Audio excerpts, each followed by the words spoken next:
तर बघा फ्रेंड्स, आवाज कमी कर की. तर बघा फ्रेंड्स, सकाळपासून माझी कंबर असं हात दुखायला लागलाय माझा. इतकं असं हे दुखायला लागलंय काय सांगू. सकाळी मी 11 वाजता बसलेली आहे, संध्याकाळचे 7:30 वाजले. आणि काय काय बनवलंय बघा. लाडू आहे जो मी आता बनवते ह्याला. हे हे पण झाले बघा शेवटचा. हे बघा, ही फिक्की शेव, हा, ही आणि मसालेदार आहे- शेव, नाही लसूणची आहे. हा लसूणची आणि ही आहे शंकरपाळ्या. हा. हे आपले पोहेचा चिवडा बघा इतका आणि मस्त झालाय. आणि हे पण बनवलंय, काय म्हणतात त्याला, करंजा. आणि हे आहे बेसनचे बेसनचे लाडू. लाडू.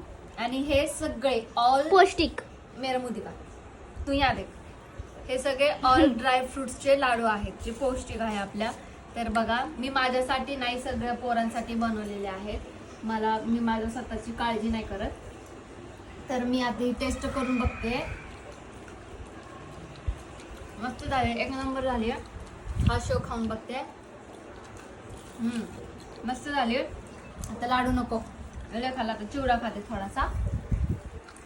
माझ्या हाताची टेस्ट बघू. कुणाला जेवायचं या घरी. खूप बनवलं. मस्त आहे, भारी झालं बघा. एवढं पोहे, आता उन्हाच्या सुट्ट्या लागलेत ना, सगळे पोरं येतात सुट्टीसाठी. तर म्हणलं चला आपण काहीतरी वेगवेगळे डिश. काल आम्ही काय बनवले, करंजा बनवले.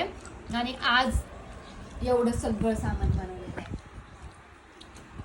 हे अर्धे तेव्हा बनवलेले, अर्धे आता बनवले. हा, तर सांगा मला कमेंट्स करून, तुम्हाला जर ह्या सगळ्यांची रेसिपी पाहिजे असेल तर मी तुम्हाला देते.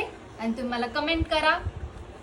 आणि असं काही नाहीये की काही फंक्शन आहे किंवा काही विशेष आहे त्याच्यामुळे आम्ही बनवले, तसं काही नाही. आता उन्हाच्या सुट्ट्या लागणार आहेत, सगळे बहिणीचे पोरं वगैरे येतात ना सुट्ट्यासाठी सुट्ट्याला. त्याच्यामुळं म्हणलं चला आल्यानंतर त्यांना चटरपटर खाण्यासाठी म्हणलं हे सगळं असं बघा आम्ही बनवून ठेवलं. हे सगळं ड्रायफ्रुट्स आहेत, ड्रायफ्रुट्स, काजू, बदाम, पिस्ता, आस्ता उस्ता नुसता काय काय आहे सगळं घुसता त्याच्यात.